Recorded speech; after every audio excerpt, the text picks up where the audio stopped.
The sound of a pistol shot echoed across the open plains of western Wyoming Territory, sending a flock of startled birds into the sky. Fiona Blackwood stood frozen, her trembling hands still gripping her father's revolver as the robber who'd tried to take their ranch's strongbox collapsed into the dust. Blood seeped through his fingers where he clutched his shoulder, his face twisted in pain and fury.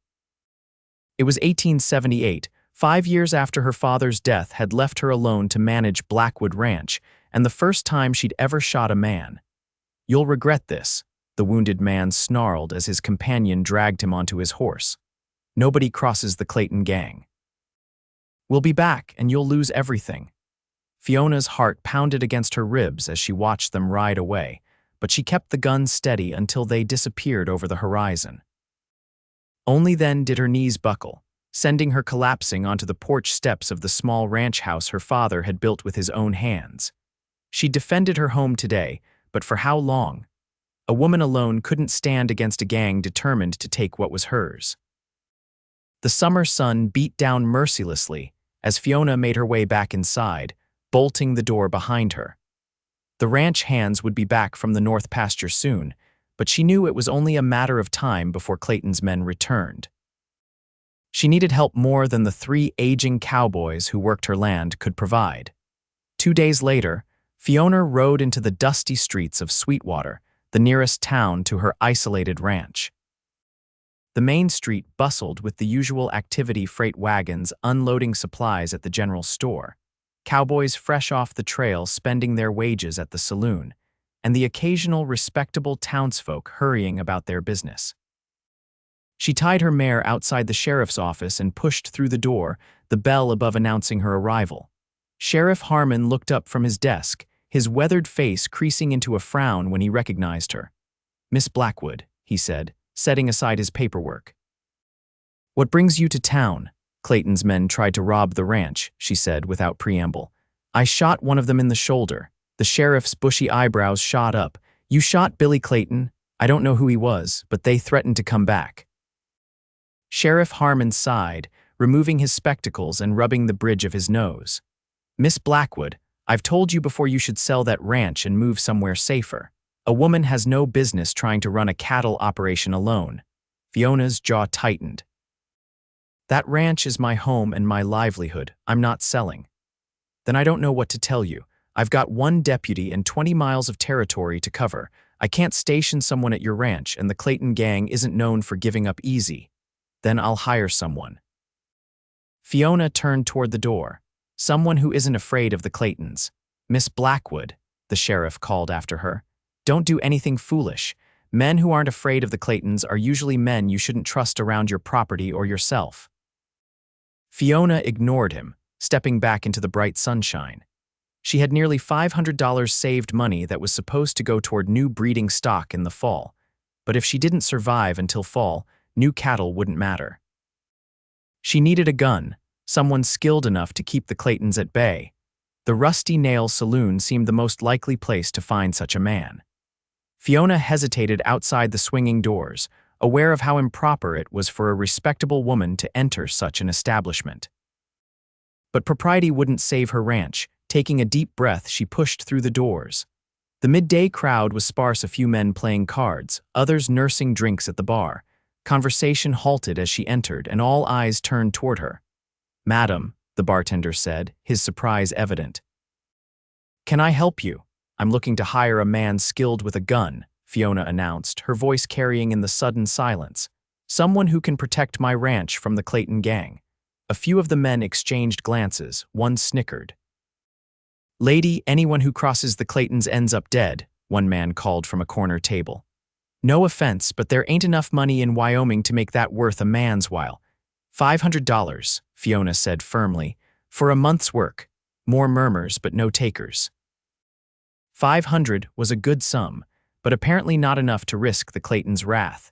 She was about to leave when the saloon doors swung open behind her. A tall figure silhouetted against the bright street for a moment before stepping inside.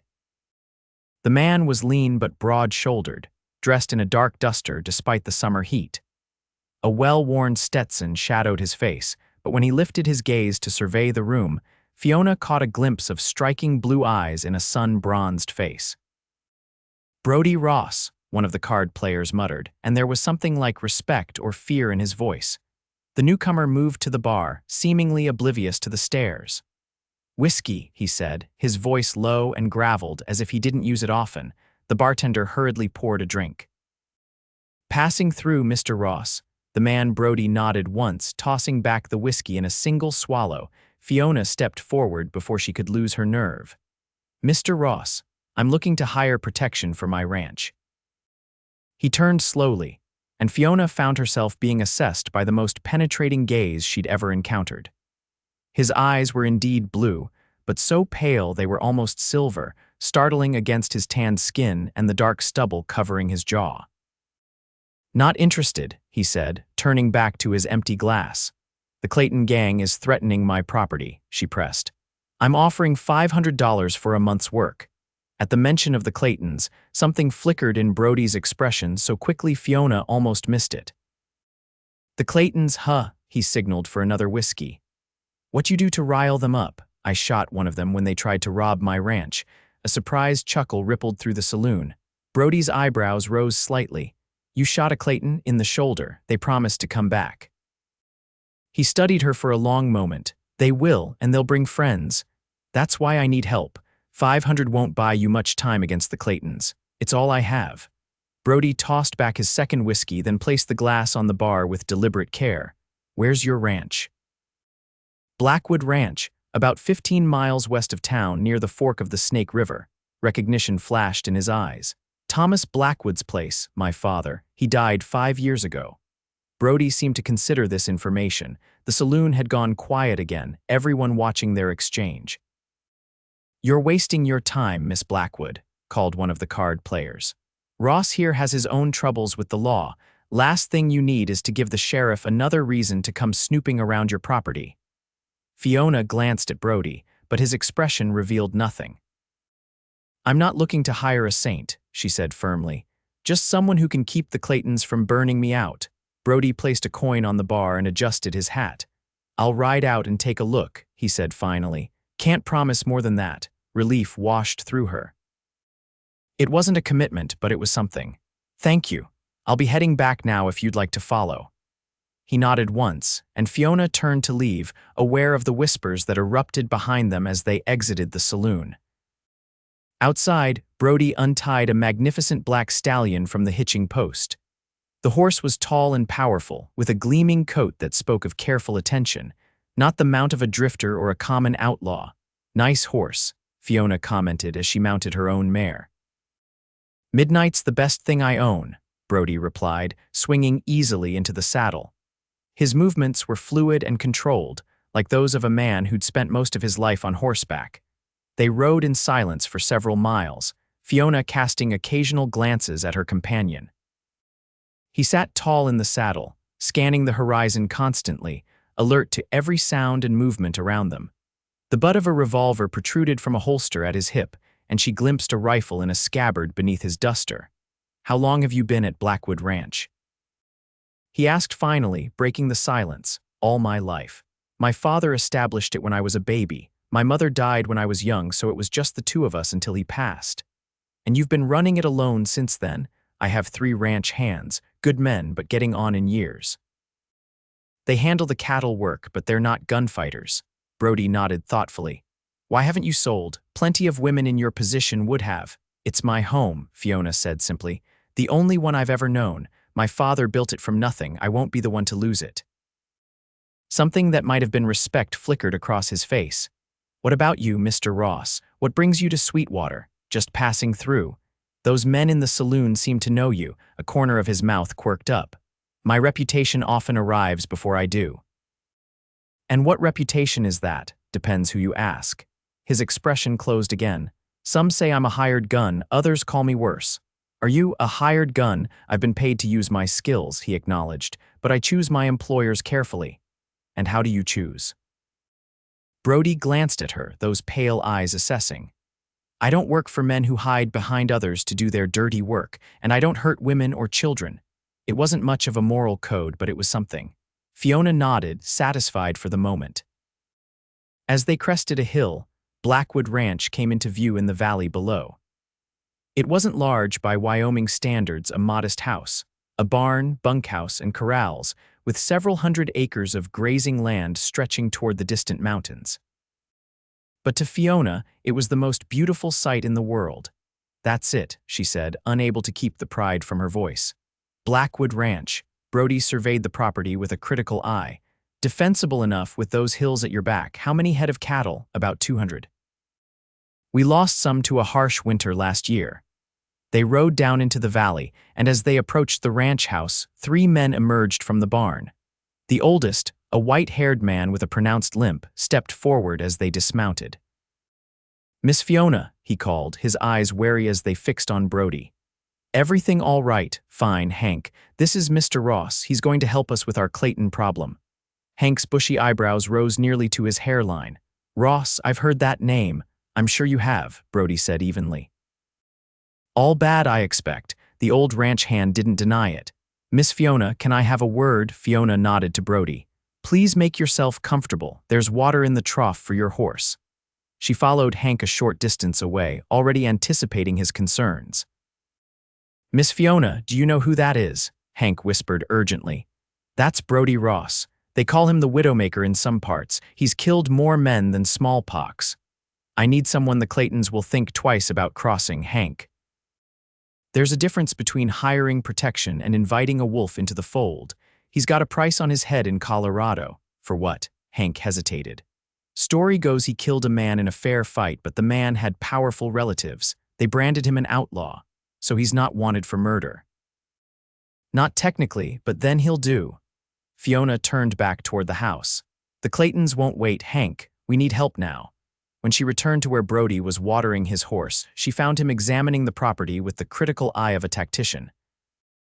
"Your fence line to the east is vulnerable," he said without preamble, "and you need a better vantage point for keeping watch, but it's defensible enough with some work."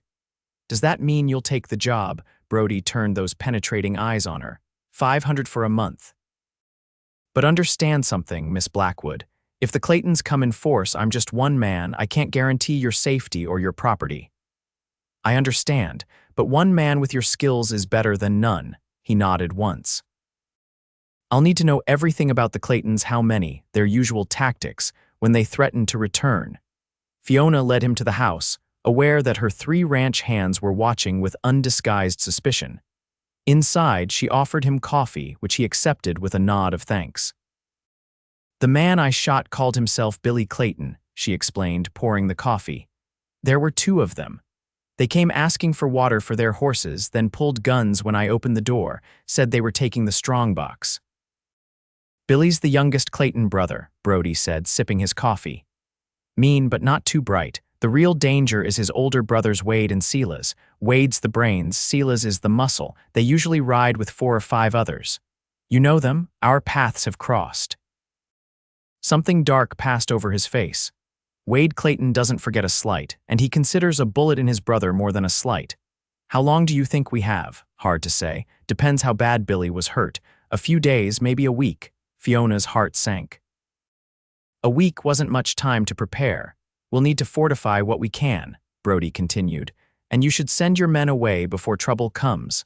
I won't ask them to leave their home. It might not be safe for them to stay. This is their home too, Mr. Ross.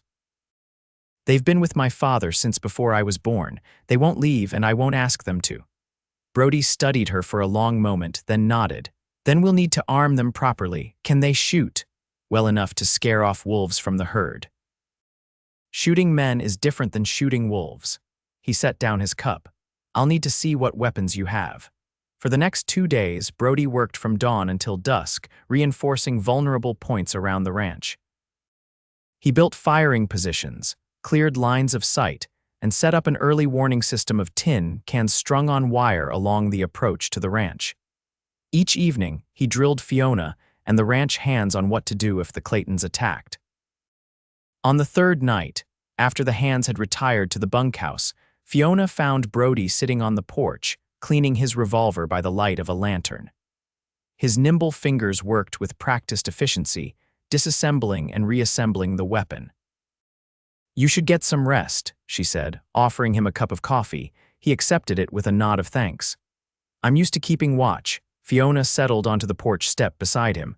You never told me why you agreed to help. Most men ran at the mention of the Claytons. Brody was silent for so long she thought he might not answer. Finally, he holstered his clean revolver and turned the coffee cup in his hands. Wade Clayton and his brothers burned out a family north of here last year, he said, his voice low. The Millers, good people. Their only crime was refusing to sell their water rights to Wade's backer. I heard about that. They said it was a tragic accident. It wasn't. Brody's voice had gone hard. Wade Clayton doesn't leave witnesses, but their daughter escaped. 12 years old, she saw everything. A chill ran down Fiona's spine. What happened to her? I found her hiding in the hills, got her to her aunt in Denver. He paused, made a promise to myself that Wade Clayton wouldn't destroy another family. Is that why the Claytons might recognize your name? You've crossed them before. They know me. His expression was grim in the lantern light. And they know I'm still breathing, which is more than can be said for two of their gang who tried to stop me from getting that girl to safety. Fiona absorbed this in silence. She'd suspected Brody was dangerous, but this confirmation both reassured and unnerved her. Why are you telling me this? Because you should know what kind of men we're dealing with, and what kind of man you've hired. He looked at her directly. I've killed men, Miss Blackwood. Not always in self-defense. If that troubles your conscience, I can ride out at first light. It doesn't trouble me, Fiona said, surprising herself with the truth of it. Not if the men deserved killing. A ghost of a smile touched his lips. And who decides who deserves killing? I suppose we all do, in our own way. She met his gaze steadily. My father taught me to judge people by their actions, not their reputations. Your actions tell me you're a man who keeps his word and protects those who need protecting. Something shifted in Brody's expression, a softening around the eyes, perhaps. But before he could respond, the sound of approaching horses broke the night's stillness. In an instant, Brody was on his feet, his revolver drawn. Get inside, he ordered, his voice a harsh whisper. Wake your men. Remember the plan. Fiona hurried to obey, her heart hammering as she roused the ranch hands and retrieved her father's shotgun from above the fireplace. Through the window, she could see Brody standing on the porch, a dark silhouette against the night sky, facing the approaching riders. 3 men rode into the yard, their faces obscured by the darkness. They stopped a respectful distance from the house, and the lead rider called out, "Hello, the house. State your business," Brody replied, his voice carrying clearly in the night air. Looking for the woman who shot my brother, the man said. Name's Wade Clayton, and I believe you're trespassing on what's about to become my property. The lady's not interested in selling. A harsh laugh echoed across the yard. Wasn't planning on buying, friend. But I'm willing to let you ride out of here before things get messy. This isn't your fight. I've made it my fight. Brody's voice was calm, almost conversational. You and your boys should turn around while you still can. There was a pause, and Fiona could sense the tension even through the window. Well, Wade Clayton said finally.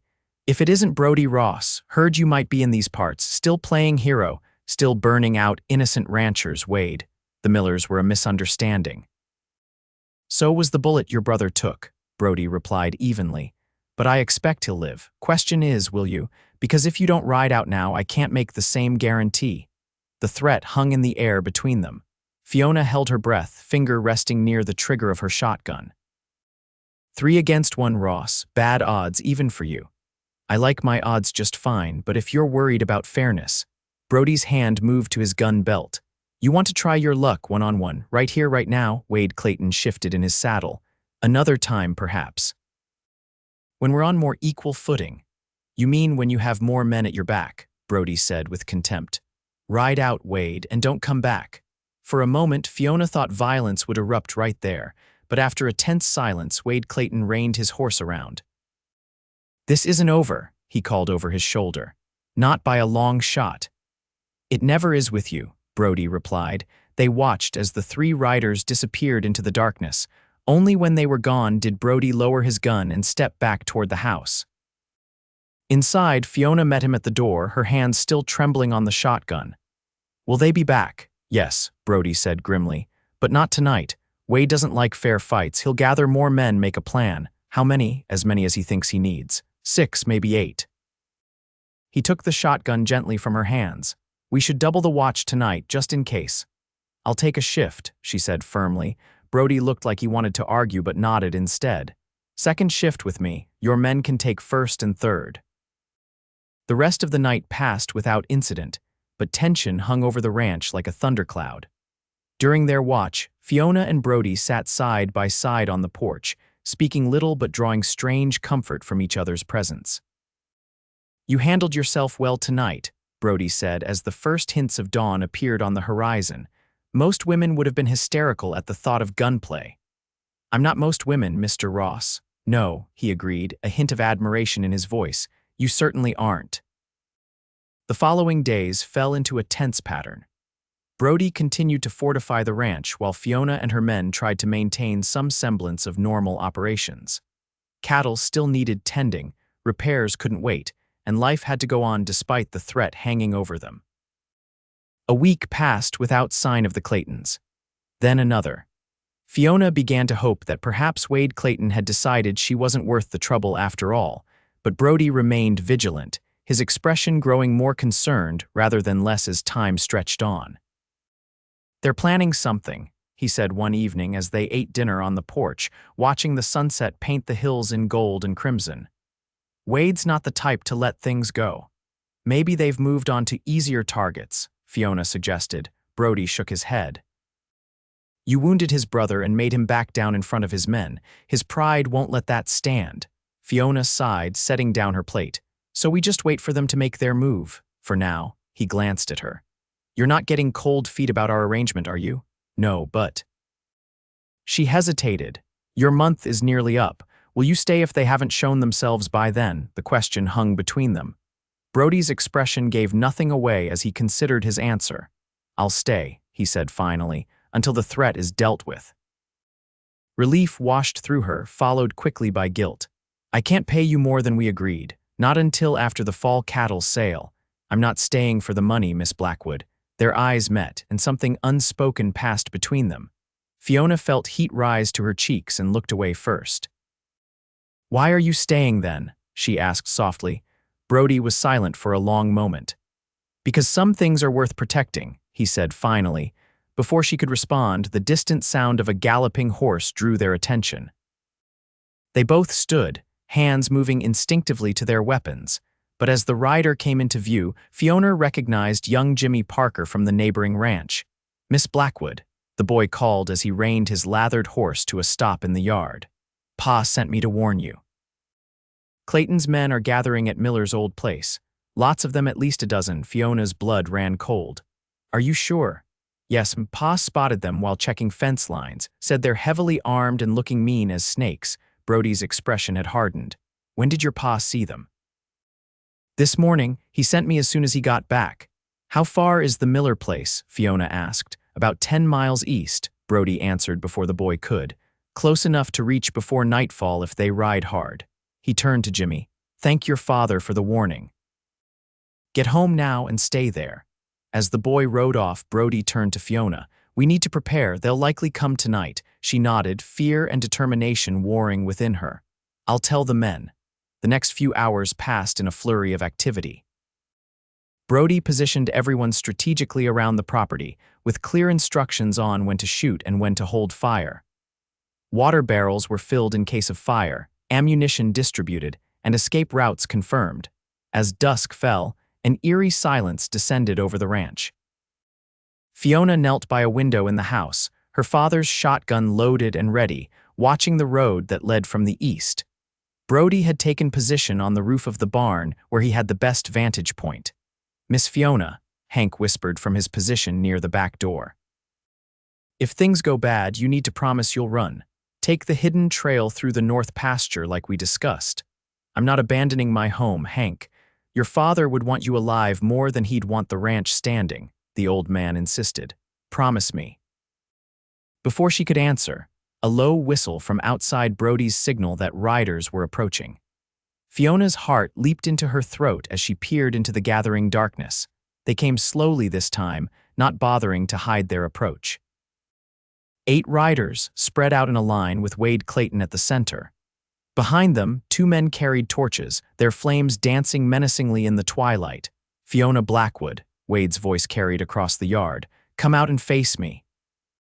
Brody's instructions had been clear. No one was to respond or show themselves. Let them come closer, into the trap they'd set. "I know you're in there," Wade continued when no answer came. "And I know you've hired Ross to protect you, but 1 gun against 8 won't save your ranch tonight." Still silence from the buildings. "Have it your way." Wade signaled to his men. "Burn it down, all of it." The torch-bearers urged their horses forward, but before they could advance more than a few paces, a single shot rang out from the barn roof. One of the torches exploded in a shower of sparks as the bullet found its mark, and the man holding it yelped in pain, dropping the flaming brand. "That's your only warning shot," Brody's voice called from the darkness. "The next one goes through Wade's heart." The Clayton gang hesitated, peering into the shadows for the source of the voice. "You're outnumbered, Ross," Wade shouted. "Even you can't take all of us." "He's not alone," Fiona called, abandoning the plan in a moment of fierce protectiveness. "And this is private property. Ride out now or face the consequences." Wade's laugh was ugly. "Consequences? Lady, do you know who you're talking to? I own half the judges in this territory. No one will question a word when we say we found this place burned down with all of you inside. Tragic accident. Like the Millers." Brody's voice was cold as ice. "No witnesses this time either, Wade." A tense silence fell. Fiona could see Wade Clayton's face in the moonlight, twisted with rage and calculation. "Last chance," Wade called. "The woman can ride out. We'll even let her take a horse and whatever she can carry. The rest stays, including you, Ross." "That's not going to happen," Brody replied. "Then it's your funeral." Wade raised his hand, preparing to signal his men. What happened next unfolded so quickly that Fiona could barely follow. A shot rang out from the barn roof, and Wade Clayton's hat flew from his head. Before the gang could react, more shots came from different directions. Hank from the back of the house, the other ranch hands from their hidden positions. The Clayton gang returned fire, bullets splintering wood and shattering windows. Fiona ducked down, then steadied herself and fired the shotgun through the broken window, the blast momentarily lighting up the yard. One of Clayton's men fell from his horse, clutching his leg. Another's horse reared in panic, throwing its rider. The rest scattered for cover, unprepared for resistance from multiple directions. Through the chaos, Fiona saw Brody leap from the barn roof onto the back of a passing horse, dragging its rider to the ground. They rolled in the dust, fists flying, until Brody emerged with the man's gun in his hand. "Wade," Brody shouted, standing in the open yard with 2 pistols now. "Face me." Wade Clayton had taken cover behind a water trough. At Brody's challenge, he peered over the edge, his face contorted with hatred. "You've been a thorn in my side long enough, Ross," he snarled. "Time to finish this." In a swift motion, Wade broke from cover, gun blazing. Brody fired at almost the same instant. Both men staggered, Wade clutching his shoulder, Brody his side. Fiona's heart stopped. Without thinking, she burst through the front door, shotgun raised, and fired at the Clayton man who was taking aim at Brody from behind a wagon. The man dropped with a cry of pain. "Fiona, get back." Brody shouted, but it was too late. Wade Clayton, seeing her in the open, swung his gun toward her with a look of savage triumph. Fiona froze, knowing she couldn't reload in time. The shot that came wasn't from Wade's gun. Brody, despite his wound, had fired with deadly accuracy. Wade Clayton looked surprised as a red stain blossomed on his chest.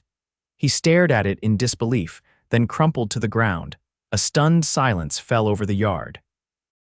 The remaining Clayton men looked from their fallen leader to Brody, who stood with his gun still trained steadily despite the blood seeping through his shirt.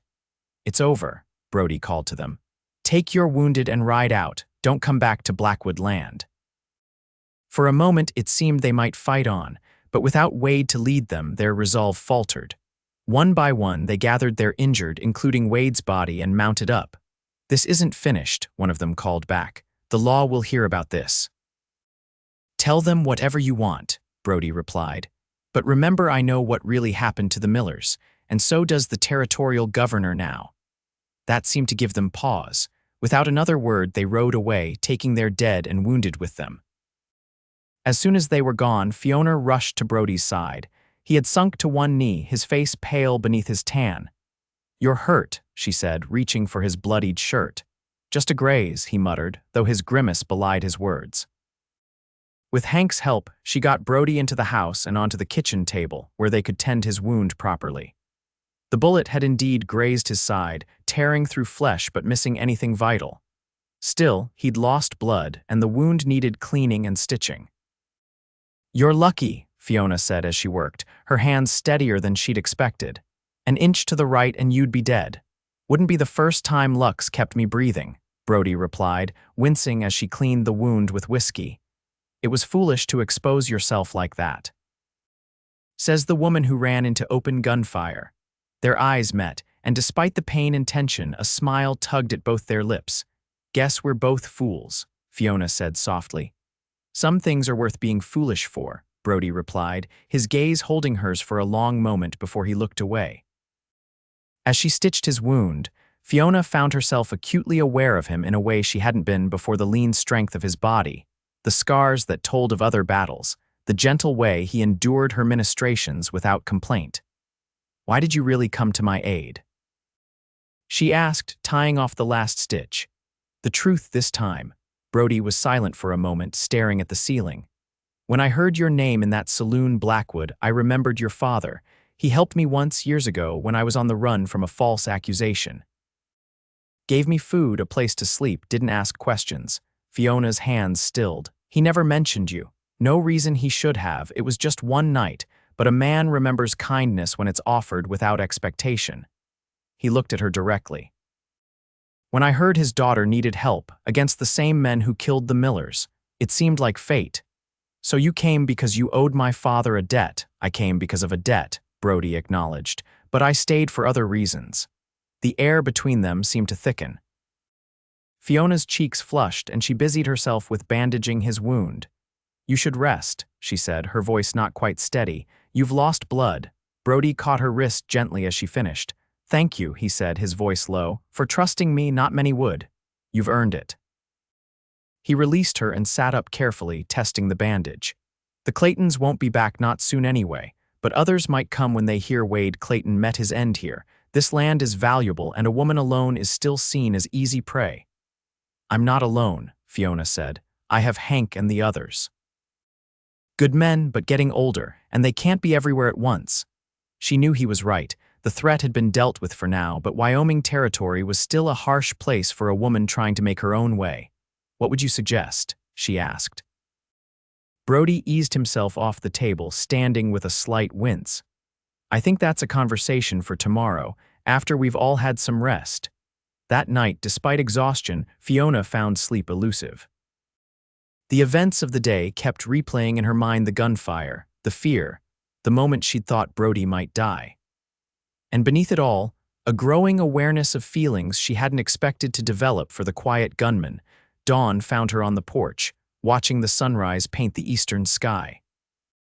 She heard Brody's footsteps before she saw him, his tread recognizable now after weeks of his presence. "You should be resting," she said without turning. "So should you." He joined her at the railing, moving stiffly but steadily. "Couldn't sleep. Too much thinking." They stood in companionable silence, watching the light spread across the valley. "What happens now?" Fiona asked finally. "You've fulfilled our bargain, more than fulfilled it." Brody turned to face her, his expression uncharacteristically open. "That depends on you, on me. I told you I stayed for reasons beyond a debt." He hesitated, seeming to search for words that didn't come easily to him. "I've been a drifter most of my life, never stayed anywhere long enough to put down roots, never wanted to. And now," Fiona's heart quickened, "now I find myself thinking about what it might be like to stop drifting." His eyes met hers, vulnerable in a way she hadn't seen before. "To build something lasting." "Here," she whispered. "Here," his gaze never wavered. "With you, if that's something you might consider." The directness of his proposal took her breath away. "You barely know me. I know enough." His voice was gentle but certain.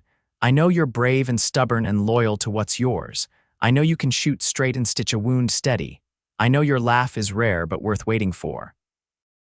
Fiona blinked back sudden tears. "People will talk. They'll say I've taken up with a gunslinger, a man with blood on his hands."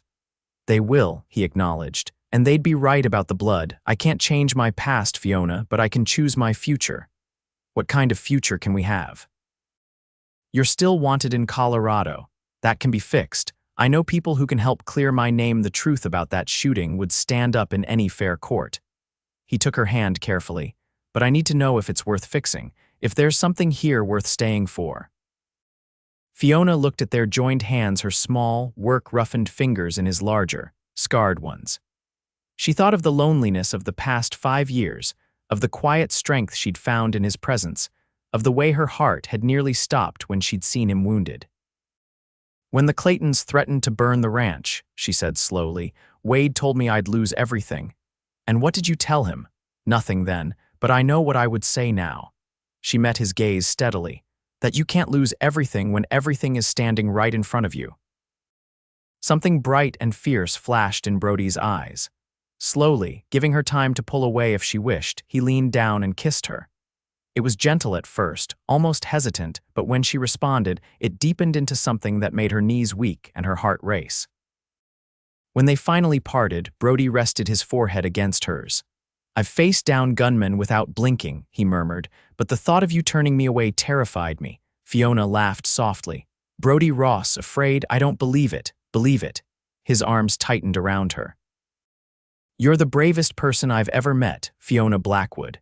And if you'll have me, I promise to spend the rest of my days making sure you never regret it." "I'll hold you to that promise," she whispered, and kissed him again. The month that followed brought changes to Blackwood Ranch. Brody rode to Cheyenne to meet with a lawyer about his situation in Colorado, returning with cautious optimism that his name could be cleared with testimonies from witnesses who had seen the shooting.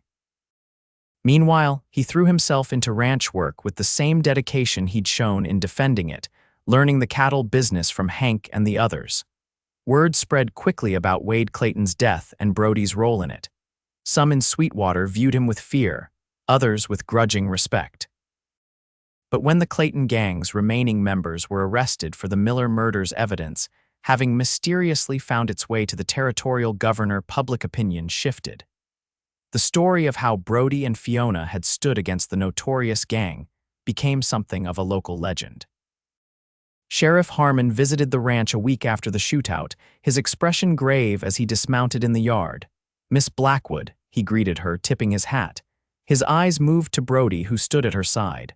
"Ross, Sheriff," they replied in unison. "I've got reports of quite a disturbance out here. Wade Clayton dead, several of his men wounded." "They came to burn us out," Fiona said firmly. "We defended ourselves," the sheriff sighed. "That's what I figured." Clayton's brother Silas is making noise about murder charges, but given what's come to light about their involvement with the Millers. He shook his head. "I don't think it'll stick." "It was self-defense," Brody said evenly. "I'll testify to that in any court." Sheriff Harmon studied him for a long moment. "You planning on staying around these parts, Ross? If I'm welcome." A hint of a smile touched the sheriff's weathered face. "Well, I suppose having a man of your abilities on the right side of the law for a change might not be the worst thing." He looked between them, noting their proximity. "Just keep the peace, you hear. We intend to," Fiona assured him. After the sheriff rode away, Brody turned to her with a raised eyebrow. "The right side of the law, you are now," she said, linking her arm through his. "Whether you like it or not," he laughed, a sound that had become less rare in recent days. "I'm finding there's a lot to like about settling down." As summer turned to autumn, Blackwood Ranch flourished. The cattle sale brought a good price, allowing Fiona to pay off some old debts and begin planning improvements for the coming year. Brody proved to have a natural instinct for breeding stock, spotting qualities in cattle that others missed. Together, they began to build not just a home but a future. They were married on a crisp October day, with the mountains blazing with autumn colors in the distance. The ceremony was small, just Hank and the ranch hands, a few neighbors who had come to accept Brody, and the pastor from Sweetwater. Fiona wore her mother's dress, carefully altered by Mrs. Parker from the neighboring ranch, and carried wildflowers gathered from the meadow where her father was buried. Brody, clean-shaven and solemn in a new suit, looked almost uncomfortable with the attention until Fiona appeared. Then his face transformed, lighting up with a joy so pure it brought tears to the eyes of even Hank, who claimed something had just gotten in his eye. "Never thought I'd see the day," the old ranch hand muttered to one of the others. "Our Miss Fiona taming the widowmaker." "Don't think she tamed him," his companion replied, watching as Brody and Fiona exchanged vows. "Think she just gave him something worth laying down his guns for." That night, as they stood on the porch of what was now their home together, Brody wrapped his arms around Fiona from behind, both of them gazing up at the star-filled Wyoming sky. "Happy," he murmured against her hair, "more than I ever thought possible." She turned in his arms to face him. "Are you? This life is very different from the one you led before. This life has you in it." His voice was husky with emotion. "That makes it better than anything that came before." Fiona traced the line of his jaw, still marveling that this man feared by so many could be so gentle with her. "When I shot Billy Clayton, I was terrified I'd lose everything. The ranch, my home, maybe even my life. And instead I found everything." She smiled up at him, "in the most unexpected place." Brody kissed her then, under the vast Wyoming sky on the land they would build together. And as he led her inside to begin their life as husband and wife, they both knew that whatever challenges lay ahead, they would face them together, the rancher's daughter and the reformed gunslinger who had found in each other a love worth fighting for. 5 years later, Blackwood Ranch had nearly doubled in size and reputation. The herd had grown to over 500 head, with breeding stock sought after throughout the territory. The small house had been expanded to accommodate not just Brody and Fiona, but also their 3-year-old son Thomas, named for her father, and 1-year-old daughter Lily. Brody's name had been cleared in Colorado the year after their marriage, the witnesses to the shooting finally coming forward when assured they wouldn't face retaliation from the dead man's family. He still carried his guns. Wyoming Territory remained a place where a man sometimes needed to defend what was his, but they spent more time hanging over the fireplace than on his hip. On a warm summer evening, much like the one when they had first met, Fiona sat on the porch swing watching Brody teach little Thomas to ride his first pony in the yard. Lily slept against her shoulder, her tiny hand curled around a lock of her mother's hair. "Not too fast," Fiona called as the pony trotted around the yard, Brody's hand steady on Thomas's back. "He's a natural," Brody called back, pride evident in his voice. "Like his mother." Thomas beamed at the praise, his face so like his father's, lighting up with joy. "Look, Mama, I'm riding." "I see, sweetheart," Fiona laughed. "Just like a real cowboy." Later, after the children were asleep, Brody and Fiona sat together on the porch swing, his arm around her shoulders, her head resting against him. The setting sun painted the ranch in gold, highlighting how much had changed and grown since that fateful day in the Rusty Nail Saloon. "Sheriff rode by Parker's place today," Brody said, his voice rumbling pleasantly under her ear. "Says they caught the last of the Clayton gang trying to rob a bank in Cheyenne. Silas took a bullet, won't be troubling anyone again." Fiona nodded, feeling the final thread of an old fear dissolve. "It's really over then." "Has been for years," he reminded her gently. "But yes, it's over." They sat in comfortable silence, watching the stars emerge one by one in the darkening sky. "Do you ever miss it?" Fiona asked suddenly. The freedom of drifting, answering to no one. Brody considered the question seriously, as he did everything. "Sometimes I miss the simplicity," he admitted. "Life was less complicated when it was just me and midnight on the trail. But it was empty." He turned to look at her, his eyes soft in the twilight. "I had freedom, but nothing to be free for, nothing that mattered." His gaze moved to the house where their children slept. "Now I have everything that matters." Fiona smiled, remembering their conversation from years ago. "Everything, everything," he confirmed, pulling her closer. "And I wouldn't trade it for all the freedom in the world." As night fell over Blackwood Ranch, bringing with it the peaceful sounds of a Wyoming evening, Brody and Fiona Ross sat wrapped in each other's arms. surrounded by the life they had built together, a life neither had imagined possible before fate and danger had brought them together. In the years to come, there would be challenges: harsh winters, dry summers, the inevitable difficulties of raising children and running a ranch in a still wild territory. But there would also be joy, growth, and the deep satisfaction of building something lasting together. And on quiet nights like this, there would always be moments to remember how it had begun with a desperate plea for help, a reluctant hero, and two people who discovered that sometimes losing everything you thought mattered means finding everything you truly need.